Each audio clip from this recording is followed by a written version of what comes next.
Ooh, it's been a while since I did one of these. Okay, this will be a feedback slash critique for. I think his name is Chris? Chris. At least that's what he is in the Discord. I have not done this in a while, so.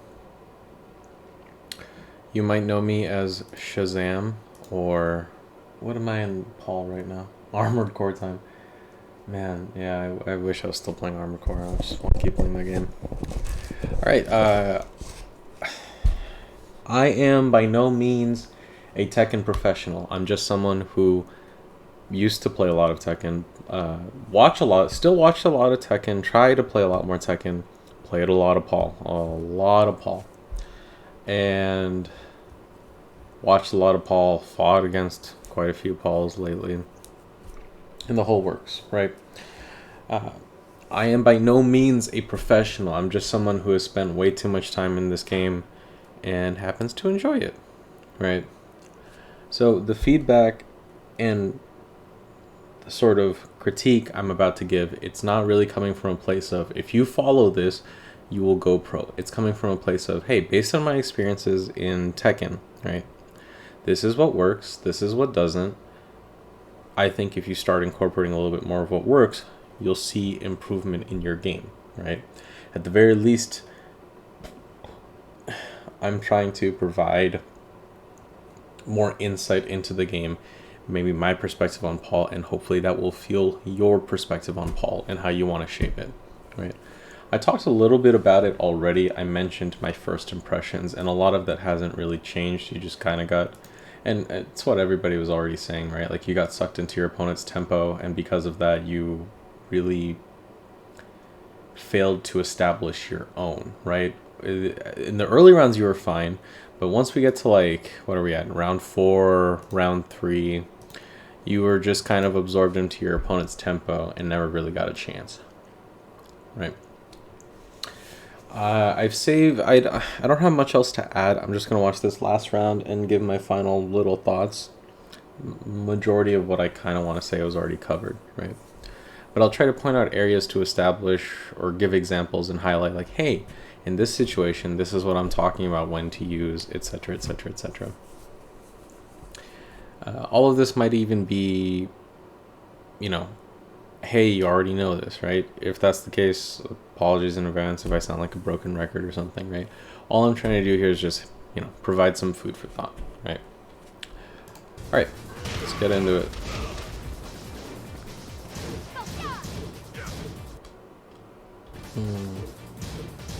All right, so this is something I want to point out, right? Like, throughout all your rounds, right, just look at how many times she uses this move, right?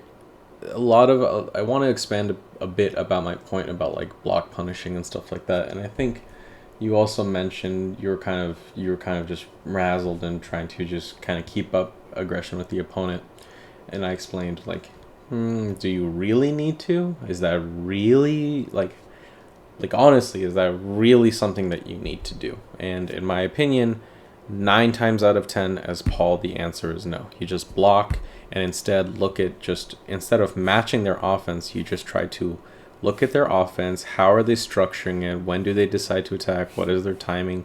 And quickly process that information into, I'm going to press down forward 2 here. I'm going to press core circle back 4 here. I'm going to do this at this rate. Don't look at the offense as something you need to manage or meet or anything. Really, it's more about, okay, the opponent likes to press all these buttons. What does that tell me about the opponent? They like to mash at this timing. They like to use these moves a lot. Do I know the punishment for these moves? No? Okay, let me try and punish it and experiment and see what works. Let me try my 12 frame punish. That didn't work, or maybe it worked. Let me try my 10 frame, etc., etc., etc., right? Try to spend more time just gathering information on the opponent, what they like to press, right? At this early stages is more about what they like to press and can you punish it, right? I want to say like 80% of the time the answer is yes, because these people just have very easy flow charts. They're not really mixing up their offense a lot. It's very easy to disrupt.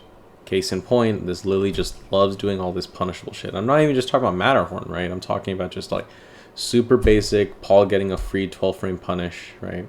stuff like that. Be on the lookout for it and try. That's why when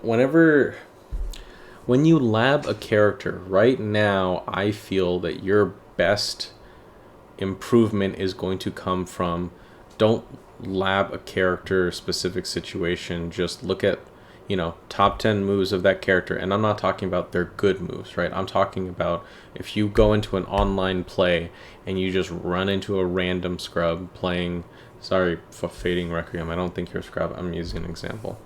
If you run into a random scrub Lili, a random scrub Law, Lei, whoever, insert character, what are the most common moves they're going to see, and focus on those, right? Everybody knows Lili has got some crazy moves or whatever. She's got some really annoying lows and all that, right? It's not about that. It's about what is the common online strategy, focus on punishing those, iron out those punishes. Because like I talked about before, at the ranks you're at, it's just going to be about you getting gimmicked out. People are going to knowledge check you. They're not going to understand. Most of them are going to understand basic how Paul works.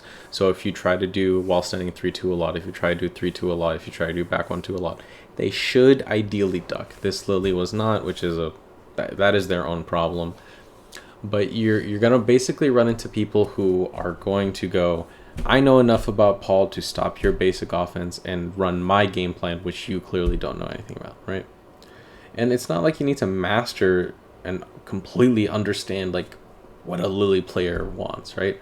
You just need to look at, okay, are they pressing anything punishable that I should really be on the lookout for, right?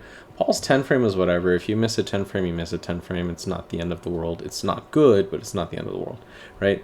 You should not be missing 12 frame punishes. You should not be missing launch punishes. And I understand, like, oh, you practiced it, you put in the lab work. It's just, okay, well, keep it up. Keep up the consistent practice, right? Oh, it's already really rambly. I'm going to keep this concise. So, let's just keep going.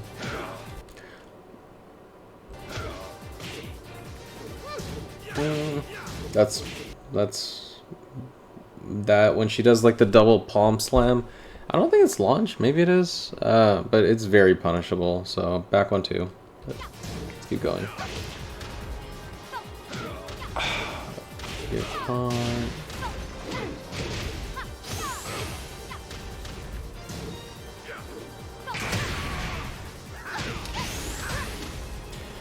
Something I didn't talk about combos because I think your combos were solid, right? When you get big splats like this, try to practice the Shredder's resplat, right? So you're going to wall splat the opponent. When they start falling down, you do neutral. So up 3-4. Don't do up 4 or 3-4. Typically. Most of the time you're going to do neutral Shredder kicks for a resplat and then do your wall combo. It'll give you like 10 extra points of damage, which for how easy it is, and honestly just anything above like 7 points, that's usually where I feel is very significant, right? Anything above 5 points, really. If it's at 5 points, give or take, I'll let it go, right? If I'm looking at anything above 5 points of increased damage, it's pretty significant. So try to practice the Shredder's resplat. It's very easy, very common off of a lot of Paul's wall splats. It's just something to consider.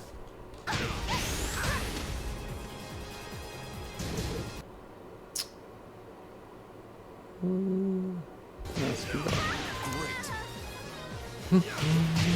Round 2. Fight.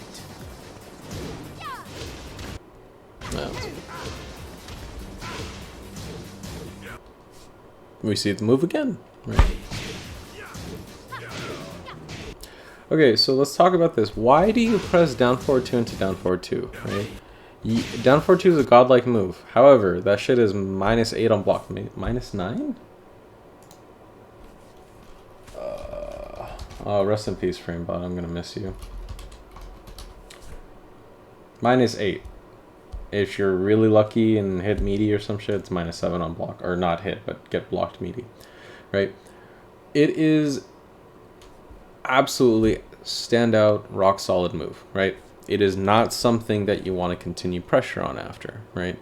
So I think you need to get into the habit, as Paul is kind of learning when to accept that your turn is over. Paul is, as I know everybody says this about their mains and all this other shit. He is a very fundamentals focused character, right? At a certain level, you kind of realize, like, oh, these gimmicks don't work. I don't have any oppressive strategies to skip neutral, right? Not as much as Season 1 anyway.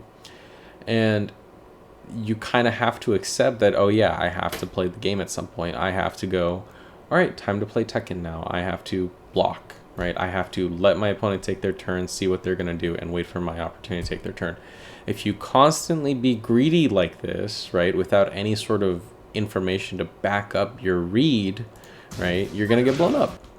Right? Were you doing down for 2? Blah blah blah, down for 2. That is a down for 2. I saw the crump, right? So you waited a little bit, that's understandable, but it's still like, again, your opponent has like, think of it as, you know, your opponent has an 8-frame head start on you.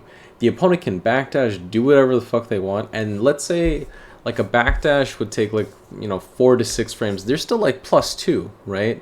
Anything they press that's 15 frames or 13 frames at least, or sorry, anything that they have up until like 16 frame moves to beat, not trade, but beat down forward 2. That's a lot. That's a lot of what Lilies can do, right? So you when you pause after the block, unless you are dead to rights certain that the opponent is going to press something that you will beat confidently with down forward 2 or whatever next offensive pressure you're going to do, you know, maybe hold off, right? Just try to get more used to the habit of like, all right, I took my turn, I'm gonna block a little bit until I find the next opportunity to maybe steal a turn, poke, etc.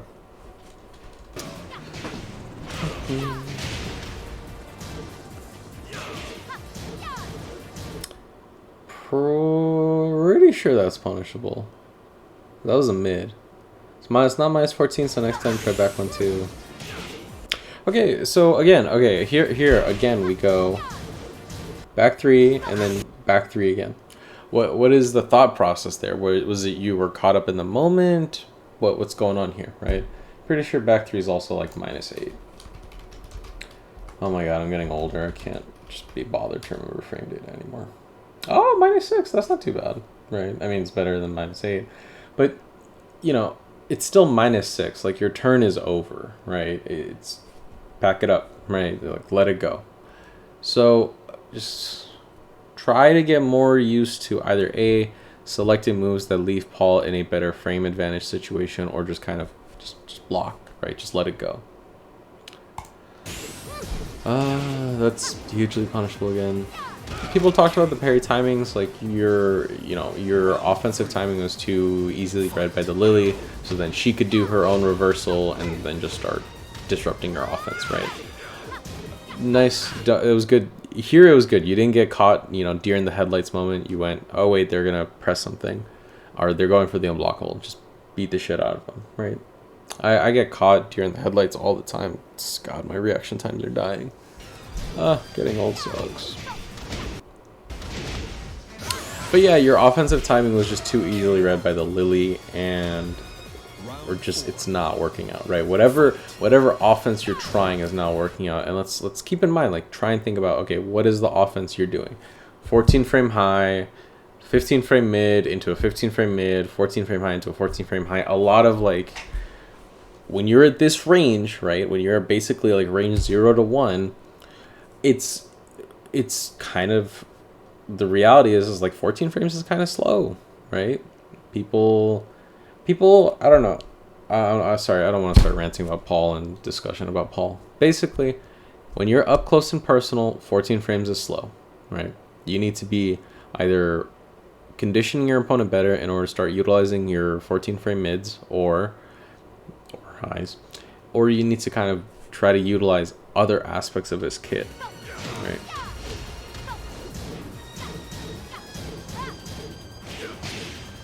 Here, I like this. Like, clear frame advantage, just assert dominance, and you know they're gonna mash, right? So this is what we're talking about here. Is like, there's nothing they can do. There's nothing they can press that will beat you. Even I don't even think Matterhorn has enough time to get to like its evasion stuff, right?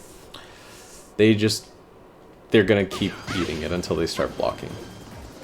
Here, I don't know if the parry was actually on time. So reversals are typically 3 to 8 frames. You are plus 7 when you do back 1-2. So your back one, so -7, so 3 for 10 frames. Yeah, they'll still have enough time because it'll be on the 10th frame, their parry starts, but your move is 12 frames, so it'll be very, they'll be able to disrupt it right away. So they have the reversal, and it's something that you should be aware of because they've been using it quite a lot throughout the set. That's just when you gotta adjust your offense, right? That's when you gotta go pause and then just not do it, but that's whatever. They had the read, you didn't, such as life. That's not gonna bother. This one I will harp on, right? I'm not gonna harp on the mid into the low. That's annoying, but it's like a common strategy. You just gotta low parry that on reaction, right? This one, so you blocked low, and remember, like, that is a snake edge, right? So just launch punish it. And I understand, like, yeah, you might have practiced it, you might have done this and that. I'm not saying this to, like, put you on blast. I'm just trying to, hey, here's a gentle reminder, right? Just be consistent with those punishes, really hone in on them. The nice thing about blocking big lows like that, right? 99% of the time, right? The punishment's going to be the same. If you block one stagger low, you block them all, right? I'm talking like a real stagger plus Akuma's annoying down 4 thing, right? When you block a stagger low, you will always get delayed hop kick, right? Always, right? So, don't. That's a nice thing is, like, even if you're not practicing Lili, if you're practicing a character that has a stagger low, right? Or just a really minus low, you're essentially being able to get some more coverage in there because you just got to remember, like, yeah, that's really negative, right? And you'll build up that muscle memory. All I'm trying to say is the practice pays off in multiple matchups when you practice for stagger lows and consistently punishing them. Nice. I think you can utilize, so you utilize it here, and you can really utilize forward 4 a bit more. I have to double check if it hits grounded, but it hits really low, so if they do anything, they're gonna get hit by it. So try to incorporate that on your offense a little bit more on Oki when you're close enough to the opponent. If you can do it right away from wherever you're standing and then hit the opponent on their wake up, cool. If you gotta dash up into it, I just dash up and accept the return to neutral. I would not try and force a forward 4. But I think it's a move that you can utilize a bit more on Oki. Nice, good finish. Final round. Fight. What did you press? Final round. Fight. Oh, you're pressing down 1 plus 2. That's interesting. I'm surprised that whatever. Is it a jab or is that a mid? I don't know that move. But it's 1-4. That's so interesting. Usually down 1 plus 2 is pretty solid high evasion.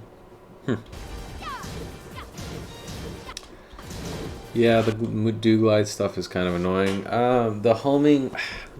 Sorry, I'm not gonna try and bog you down with, like, hey, this is punishable. Hey, do this. Hey, do that. Like, you can look up that information yourself. If you have questions, please utilize the matchup channel, like, properly and just ask there, right? But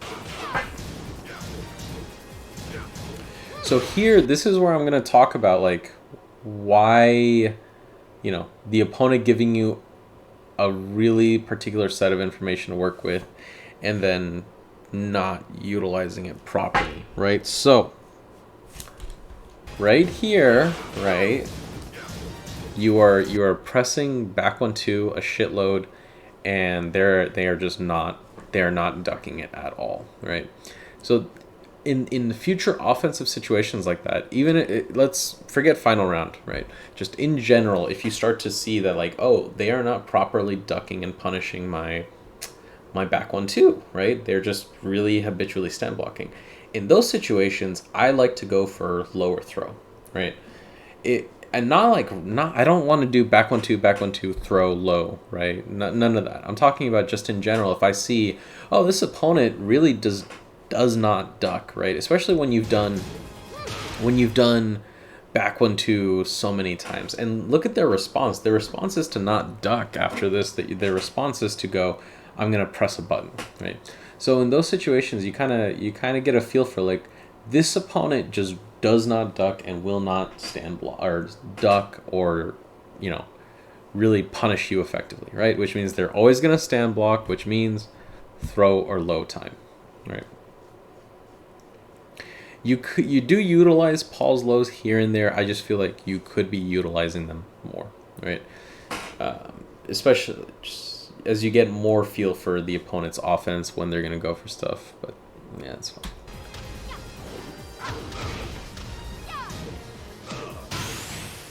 And that's pretty much a wrap. Anyway, so throughout this round, we saw a lot of you got sucked into their pacing. They just constantly disrupted your offense, and they were just constantly like ready to beat you with reversal, with you punishing you for being greedy on your offense. But let's take a look at something that I thought was played really well, and I feel like if I remember correctly, it was a lot of the round 3 start. Right here, all of this was fantastic, right? So just jab, force a throw. They break the throw, which is fine. You're okay with that. You jab them again, and you're just hitting them. You're hitting them, right? They're blocking. You can see like instead of pressing buttons right away, they're just kind of trying to find their footing, right? Because you're disrupting them so much from pressing buttons, they're afraid. They're not. I would say they're afraid. They're second guessing their timing, which is the important thing. So then, after this entire sequence, right? Jab, jab, down forward 1. You had enough time to sidestep 3. Sidestep 3 is fucking slow as shit, right? 30 frames, essentially. Right? I'm exaggerating for effect, but it's like 29 frames if you count the full sidestep. Basically, what I'm saying is you had a shitload of time to do a big-ass low, and they didn't do anything in that entire time. And why is that, right? Because you're using a lot of your faster tools. Instead of down forward 2, you're going jab, you're going throw, you're going jab again, down forward 1. Down forward 1 is kind of slow, but in this situation it's fine because you're doing a lot of jabs and throws to set it up, right? So the key takeaway from this is keeping a lot of this up, using just super basic tools, jab, down back 4, the occasional down 1 or down forward 1, throws, maybe some other lows. It's mainly just going to be down back 4, right? Those are. Is it nice to have more tools to disrupt an opponent's, like safely disrupt opponent's pressure? Yes, but just get a jab, get a down back 4 that high crushes on demand from standing, right? And you're golden, right? That's all you need, right? And you see it here in clear action because the opponent is always just wanting to press their power moves. Your faster moves will consistently beat them, right? Speed will triumph over their power. And then as you keep disrupting them because they keep pressing the wrong button, they'll slow down and go, fuck, I'm pressing the wrong button. Or they'll try to do a different timing. And then at that point, that's when you can use your tools as Paul, right? Let's continue. Nice core use, of course, 0 for 3. That's unfortunate. I surprised down 1 missed. It has a pretty good hitbox, but it's just probably just too high on the arc. So the point being, yes, the round was lost because, you got greedy and then the momentum shifted. It happens. But I still feel like right here, right, the core strategy of what you should be doing against your opponent is getting very well established here. Small pokes, low commitment, fast disruption. Make your opponent second guess their timing. Don't let your opponent feel comfortable in just running their offense against you. And the way you do that is not by matching their offense, not all the time, right? But it's just disrupting their offense, utilizing the speed of your just core fundamental tools, right? And then setting them up. The more you make them second guess, the easier it is to start applying your stuff. Because the next time they pause before they do like their next big move, you'll go down forward 2, and that pause that they have now because you've been disrupting them so much is enough for them to go when they press the button, instead of you blocking it or disrupting it, you're disrupting with down forward 2, if that makes any sense, right? Think of it like what I was talking about before. It's the same situation as when I said, why are you pressing down forward 2 into down forward 2? You're going to get hit out of it, and then you got hit out of it, right? It's the same concept applied here, right? You did down forward 2, wait slightly, down forward 2 again, right? That let your opponent quickly regain their footing and then press something, whatever they press, just cleanly beat you, right? It's the same idea here. The opponent constantly just keeps pressing slow moves, slow moves, slow moves. And instead of, ducking or, or moving around the jab, right? They just keep trying to press more moves. So your answer to that is to go keep utilizing the jab and then be on the lookout for when they alter their timing or just, stop, right? And then you go, cool, you stopped. Quickly press down forward 2 to keep them in check. And if they stopped but were getting ready to press another button, because they hesitated, your down forward 2 will connect more often than not. It's oh my god, it's getting too rambling. I need to cut this short. Right, so hopefully that illustrated a bit more of what I was talking about. There's really not much more for me to add. I don't have anything else to really say on the neutral. I said what I'm going to say. Punishment / matchup launch went over. Combo / Oki. Talked about that. Okay, personal opinions. Talked a little bit more about it. Tools that I think you can utilize a bit more. I think you can utilize down back 4 a lot more, right? It is one of your key disruption tools, right? It is super annoying, really solid, decent tracking, very quick, and most importantly, it high crushes, right? Super solid defensive tool to utilize. Definitely incorporate that more and try to practice about just like, okay, if you're going to try and match your opponent's offense by pressing button into their buttons, at least pick the faster ones. Yeah, Paul doesn't have a lot. It's mainly just like jabs, back 1, down back 4, right? But that's the thing, is like that's all you really need, right? You just need a 10 frame jab, you need a 12 frame down back 4, which Paul has, and high crushes. And then you get little extra cherries on top occasionally, like back 1. You're playing a slow as balls character, you just kind of have to block sometimes, but be on the lookout for when it's safe to like jab. As you get better at utilizing jab and down back 4, you'll open up a lot of opportunities as Paul.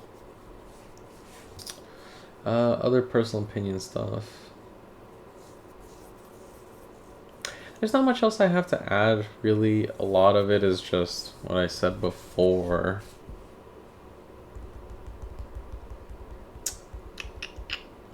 I'm going to cut it off here. I feel like I've already rambled a lot, so if you have any questions, always feel free to ask, right? I hope I didn't sound too harsh in the whole, hey, I'm going to monitor the matchup channel stuff. I was just kind of letting it slide because for the most part it was kind of harmless, but I see others, clearly getting aggravated, and I'm like, okay, well, I should not be allowing this, right? Try to construct your salt in a more productive manner for your sake and for the server, right? What exactly in the matchup specifically was beating you, right? If it's just a general thing, if you're like, I just don't understand this character, then pick something and try to understand them, right? Focus in on, okay, forget the character, forget the player. What is the thing I can punish from this character that I see a lot, and just focus on that. And then little by little, as you build it up, right? It's like, okay, I got my consistent punish down for Matterhorn. I got my consistent punish down for, what is it, 4-2-3 that the Lili's doing? Whatever wall sliding move she's doing. And it doesn't have to be right away. It's not going to be right away. This game is really fucking complicated. It's annoying, right? But the payoff will be there, right? All right, sorry. I'm getting into rambling territory. If you have questions, just ask, right? We'll do the best we can to like help you. Everybody's super chill and pretty nice here, right? I hope this helped. If it did not, I am sorry for wasting 30 minutes of your time. If it did, cool. I'm happy. Let me know if you need anything else. All right, man. Have a good one.